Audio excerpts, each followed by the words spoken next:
Hello, everyone. Welcome to Talking Away the Taboo. This is our second episode today, and we are thrilled to be able to bring Beth Moskovic today with us. She is an absolutely incredible relationship coach, someone who also works in Taras HaMishpacha, which is the laws all about, she's right here, I'm bringing her right on,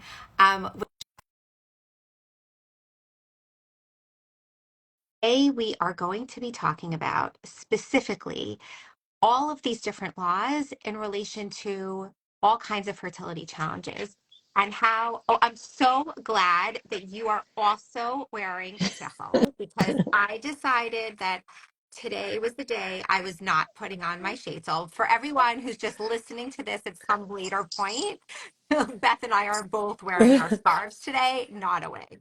Anyhow, so let me just finish with the introduction for a second.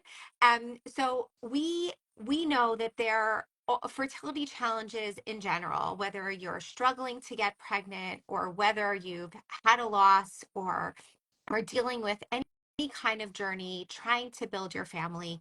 We know that that's difficult on its own. It's no matter where you are in the world, no matter what your religion is, what your race is, no matter what you believe, it is incredibly difficult and causes all kinds of havoc in relationships. But we, as religious Jews, as from Jews, we have this extra added layer of stuff. I'm just going to call it stuff for right now that we we abide by because it's what we believe is part of the Torah, it's part of the Old Testament, part of everything that we believe. And these rules specifically govern how we can be intimate with each other, what our relationships looks like when we're um before we're trying, when we're trying, as we're trying, after we're trying. And Beth happens to be an expert in relationships and in all kinds of these rules and regulations. And so I'm really thrilled to welcome you here. Please say hello to everybody. Hi, I am so happy to be here. Thank you for inviting me, I, Aimee.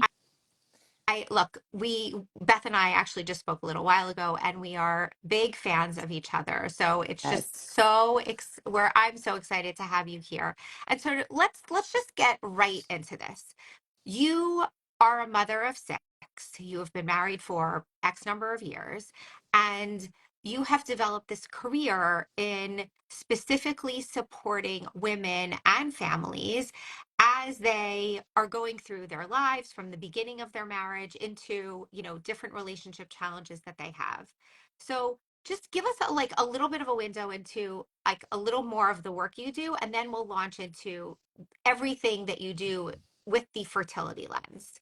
Okay, I'll take you back quickly a little bit. So my background, I have a master's in educational psychology, which I use mostly in the Jewish day school system. So I worked for over 20 years coordinating programs for students who needed extra academic support.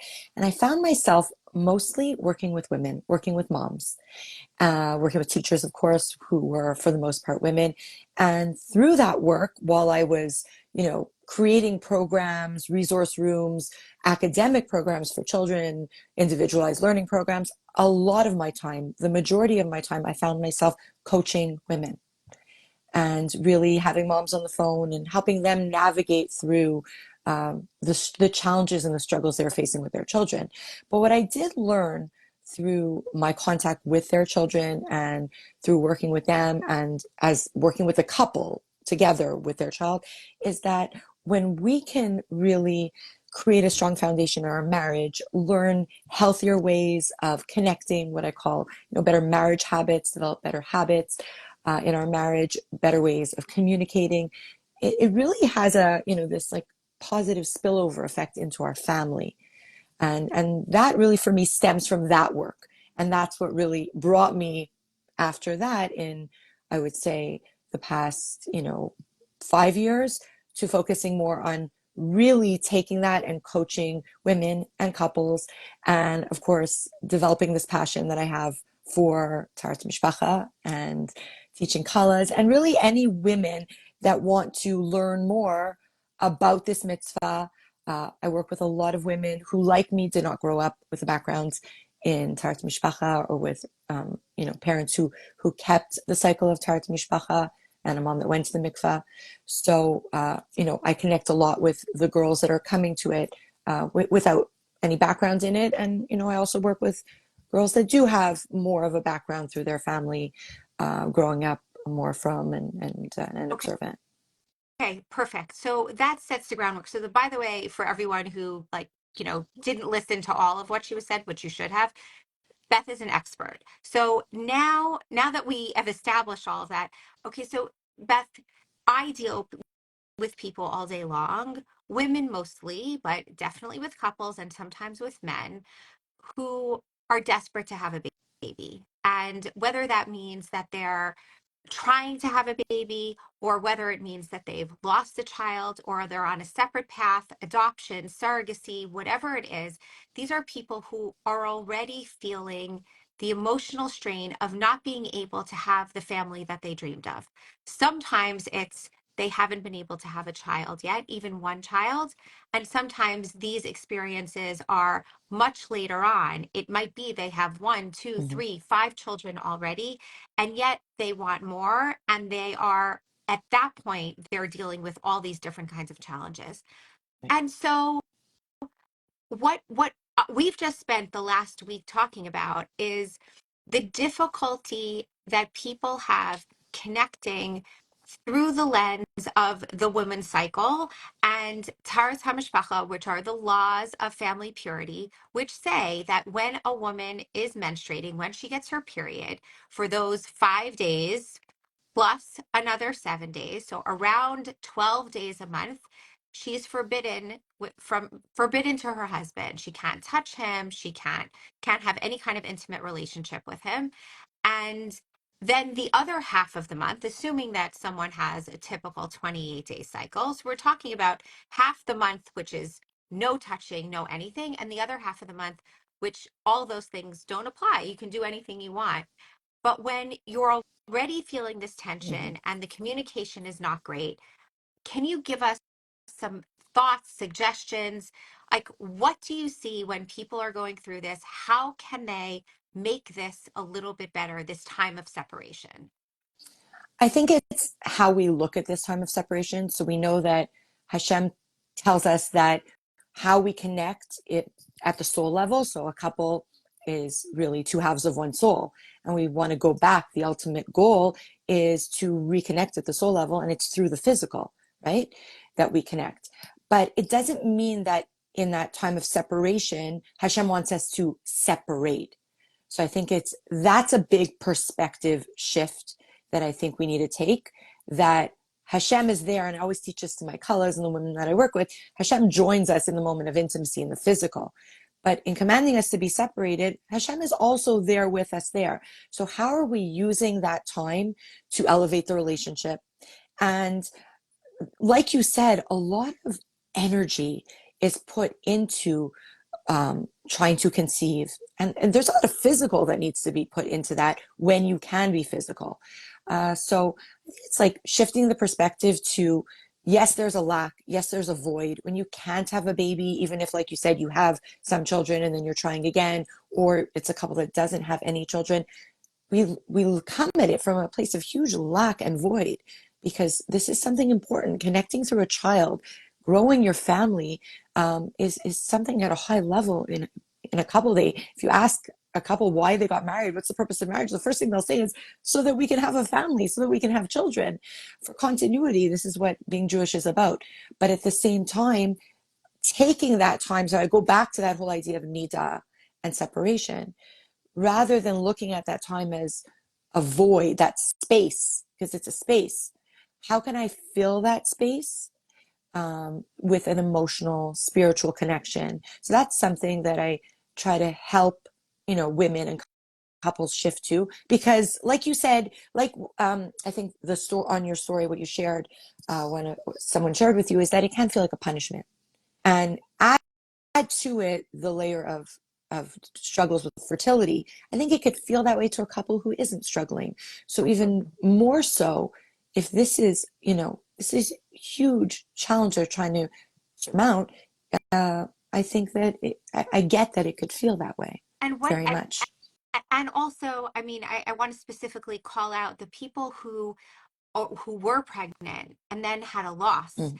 It's this aching void. I mean, again, I'm using the word void, but it's this aching loss of where you were able to be connected, you were looking forward to having this life, join your family, and then the baby dies, and you are not even supposed to get a hug from your husband. Like, talk to us. And you're talking a lot about this, building connection and the emotional, the spiritual. What does that mean practically? What practically do you say to people? Like, I just need a hug. I just need, like, I need a shoulder to cry on. I just want to be able to feel that enveloped warmth. What do you say to people on how to go through this?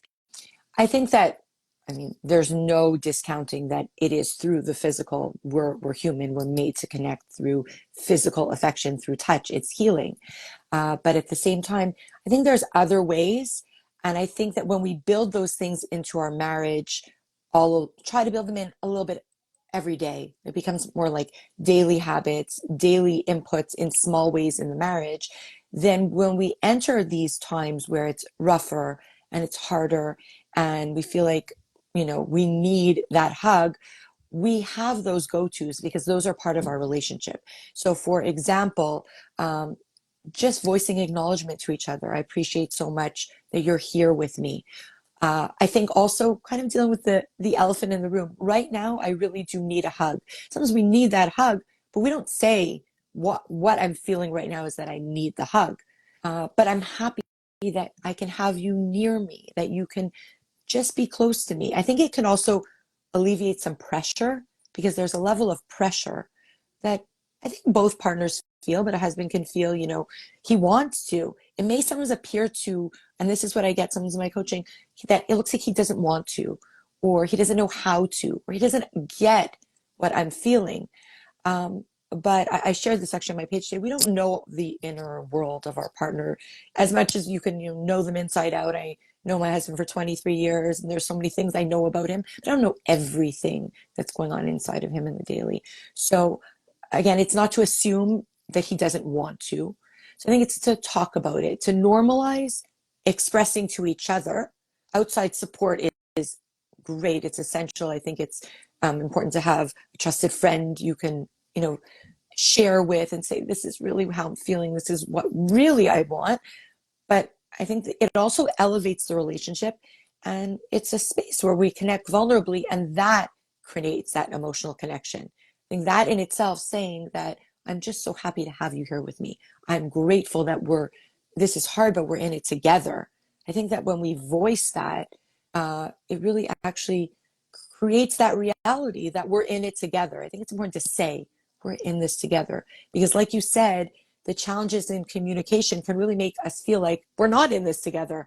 I'm here alone. You're here alone. We each feel kind of isolated and nobody's saying what they need to say to connect. Saying that in itself can be a space of emotional connection that we can step into. I think it's also the lighter ways we need to connect. This is hard. This is very challenging. So I think as a couple, the way that we can create that emotional connection is by stepping into lighter spaces, doing something fun together. I often say to women or to couples, what are those things that you did before? Go back to early on in your relationship. Sometimes they'll say, we don't do any of those fun things. We don't have anything fun we did do together. So I say, you must have had something before that you did that was fun together. What was something? And it could be the smallest thing that you can connect with, and you say, wow, that was when we really were having just a nice time. I think we need to bring that lightness back in. And that too creates an emotional connection. When you're laughing together, it could be very simple. In your kitchen, connecting through, taking what sometimes is heavy and bringing lightness to it. It's healing and it's connecting. I love that. I think that there's so much truth to that. I know I've heard other people say at different points, they've said, like, go back to the time when you were were happy together, Mhm. and that you exactly that you did something that you enjoyed together. Like, what were you doing on your dates? What were you doing like when you first got married? And it's like, yes, obviously there were pieces about when you first got married, the physical connection was so exciting, Right. but there were other ways that you were connecting first. Yes. And to go back to that, and someone also, just in regard to your other point about seeking out seeking out other people to support you, I think I would add, what I've heard from a lot of people is, if you need that hug, if you Hmm. need just like someone to really squeeze you, and you know you're not getting that from your partner right now, then find a friend Yes. or your sister or your mother or whomever it is. Just find someone, you know, lots of people, someone who you trust with your emotions, who really Absolutely. can hold it, but then can also just envelop you in that like incredible bear hug that you need. Like, Yeah. yes, you need it from your husband, but sometimes you actually just need the physical, tangible Yes. holding, the weight of somebody just squeezing you, Hmm. and it can be somebody else, right? Yes. Yes. I definitely, I'm really with you on that. I think that we tend to forget that that is the power of it, that really that can actually give to us what we need in that moment. Yeah, I Definitely. think so. Okay, good. I'm not on a relationship coach, but I just want to make sure Absolutely. I know it works for me. Totally. Tell me, It works for me too. tell me also, other practical suggestions. I know people have come here, and I've heard off like they want to hear other practical ways that they can connect outside of physically, because it's like impossible when you're two ships passing in the night, and you know she's crying and he's like, I don't understand why she's still crying, and it doesn't make any sense. What are some more practical things to do to bring people together? I think sometimes it's changing environments.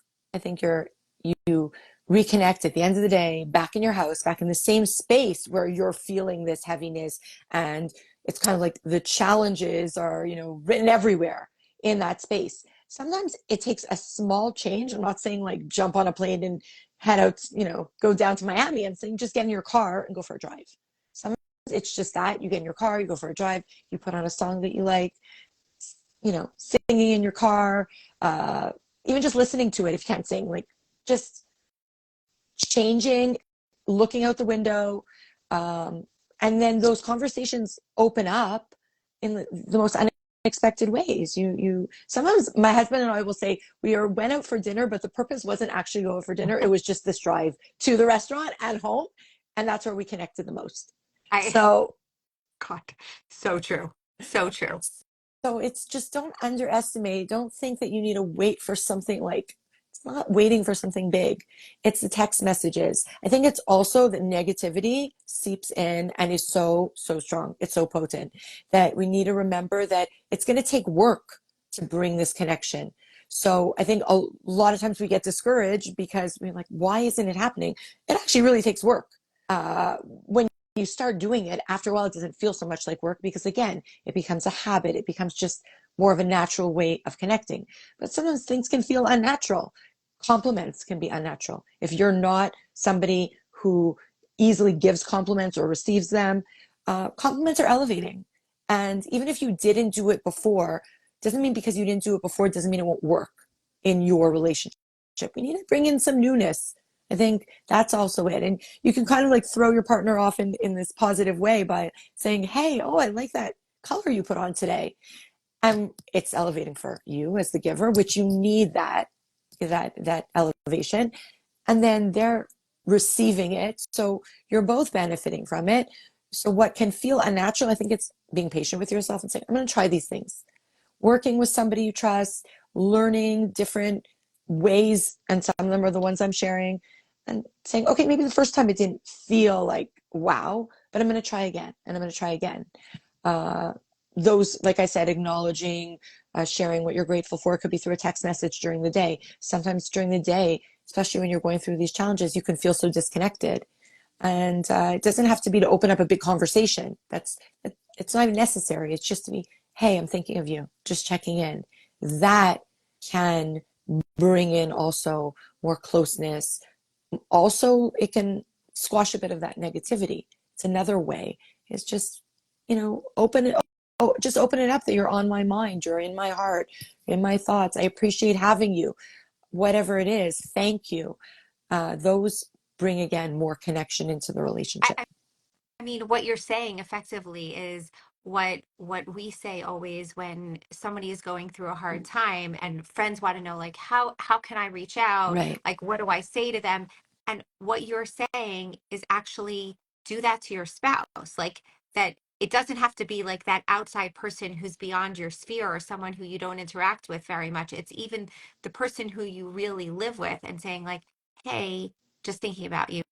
How you doing right now? How has today been so far?" I'm like I'm totally blown away right now, actually, and even thinking I could totally use this in my own life. Yeah, Totally. it's incredibly powerful. And I think that what and this I've worked on also with some of my clients, is that some of what you feel is unnatural. I always say, try it on someone else. If you feel like I can't right now do this with my husband, try it in the store with somebody, give them a compliment, say something kind to them, and then it becomes just part of you, part of who you are. If you feel in that heavy space, well, smiling is very elevating, not just for your husband, it's going to be elevating for you. And then, again, we're two halves of one soul. We're going to mirror each other, and we will bring that energy into our home, into our environment, and into our interactions. So I think it's, again, just trying these small things. And I know I get that in a time like this, in a struggle like this, even these small things can be so, so hard. So, I'm not in any way saying, well, this is going to be easy for you to do, but I definitely think that they're worth trying, and that we can, and I have seen changes come through doing. And I also want to add, like, Beth just gave probably six, seven, eight different examples. Even if you try one, Yes, one example is still more than you were doing yesterday. absolutely. And so even one thing can make a dramatic change. So don't feel like, oh, I can't do this and I can't do that. And I can't, like, find one thing that feels a little bit easier to you than Yes, the other, and yes. then go after that one, right? Yes, and I think that sometimes that even trying that one can be more powerful than doing all of them or doing a bunch of them. You do one and you do it again tomorrow and you do it again the next day. And then you're really taking that one thing and making it your own and making it part of how you connect in the relationship. And then if your husband is not somebody who is used to doing that, well, suddenly you're doing it. And then one day you look up and you're like, wow, he's doing that too. It just becomes how the two of you connect. This is bringing up actually a point that Rachel Tuckman made this morning. She and I were talking about like therapy specifically, and we were saying how like what's the right time for people to reach out for therapy? When, like, is it when you're totally overwhelmed, completely anxious, depressed, etc., where you're having all these big feelings? Is that the point to reach out? And Mm-hmm. certainly the answer is yes. But she actually made the argument. She's like, just like, we try to eat well for our health and we try to exercise preventatively Mm-hmm. because we know that we're getting older and our bodies are getting older and we want to try to do things to help us live longer and to be healthier. She said, the same is true for people's mental health, that if you know that there's a stressful event that's coming up in your life, then why not seek out therapy, seek out support before Yeah. it becomes so totally overwhelming? So I guess my question to you is, you know, these things all are amazing. It would be great, I'm guessing, if people started doing them initially before all of these struggles happen. Yes. But it sounds like what you're saying is also what Rachel was saying. Like, great to have these baseline pieces, but anytime you bring these in, it can absolutely transform your relationship. That's Yes. true? Yes. Yes. I have had women that I've worked with that we got off of our session and they tried one thing like 5 minutes later and they sent me a message. And I've heard this a bunch of times. Beth, wow, I feel a difference. And I'm not saying, okay, that difference doing it once, but it's just, it actually can change just by trying it once. So it's never too late. I think it's also to always step into not be in despair. Um, when I teach about mikvah, it's always mikvah. There's teaching that tells us mikvah is all about tikva, about hope, and that we need to connect with these messages and these teachings about mikvah to really reinforce us, inspire us, and remind us that that's what the Torah is about, and that's what being Jewish is about. It's all about I can start over. My husband and I can recreate our relationship. We can start fresh. We're not stuck. These are mindset shifts we need to make because that's what will help us take, going back to Niddah, at this time that can feel so disconnecting, and use it as a time, well, this is preparation for me starting again, or right now, even in it, every day I'm starting over. Every minute we're starting again. We're trying again. That text message I sent, well, again, I tried. We're starting again. So I think that for me, even on a personal level, is hopeful. It gives me hope when it's hard. 100%. You know what? We talk a lot here about not trying to talk about toxic positivity, that Right. we can't guarantee anything. I can't guarantee a baby for anyone, even though I wish I could. I Mm, can't say, don't worry, just pray harder, or don't worry, it's going to right. happen, or it was meant to be.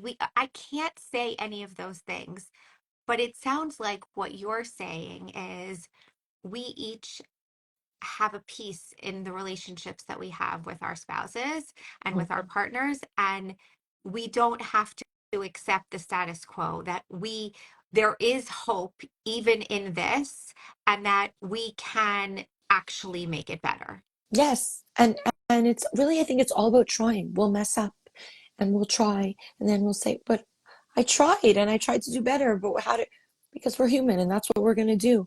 And then we'll try again. And that's what it's all about. So it's not going to be perfect. It's not meant to be perfect, but it's just about trying to do a little bit better each day and adding something new and trying something different. And that in itself can actually have positive effects on your relationship. Okay, so here's what we're going to say as we're closing to all of you out there who are listening to this. I want you, we want you, I'm not going to say we want you to try one thing. One. Beth mentioned a whole bunch of them here. I know I'm actually thinking about the thing that I'm going to do, and I am not in my fertility years anymore. But Beth just told me that no matter what, that I could try, no matter what point of the relationship it would be, and that God willing, it would, like, it could only get better. And so we all have room to improve. I ask homework. I don't like to give homework, but I'm giving homework to all of you out there. Choose one thing. We know it's hard. We know this is difficult. We know that you don't have any guarantees as to what the future holds. But in the meantime, you have this person that you're leading your life with. Yes. You're choosing, you're walking side by side. Choose one thing to make it better. Beth, final words. Final words is that I think it's a lot about that. Don't despair, keep trying, and even if you see little changes, just connect with them. Say, remind yourself, I'm doing better. Be proud of every little bit of progress you make, and hold on to it. Hold on to it. Don't let go of it. And when you're in that difficult moment, go back to it. Remind yourself. But today I'm feeling down and it's not so great and we're not communicating so well. But yesterday we did, and that was amazing. And if we could do it then, we can do it again. So I think it's always tapping into those moments and holding on to them and using them. I think it's important. I love it. I love it. Thank you so much for sharing your expertise and your wisdom with us. Everyone, you can find Beth on Instagram right here on her handle. She is happy to get messages from you privately if you Yes, have any questions. Beth, I'm so grateful. This has really been phenomenal, and I've personally gained. Sometimes there are conversations where I know it's not applicable to me, and I really just want to impart the information for everybody else. But what you shared is really universal for everyone who has a relationship, who wants to make it better. And don't we all want to make our relationships better, right? absolutely. Thank you. Thank you so much. My pleasure. Thank you so Thank you. Thank you for having me, Amy. I really, really appreciate you reaching out and being much. here with you. My honor. My honor. Good night, everybody. Good night.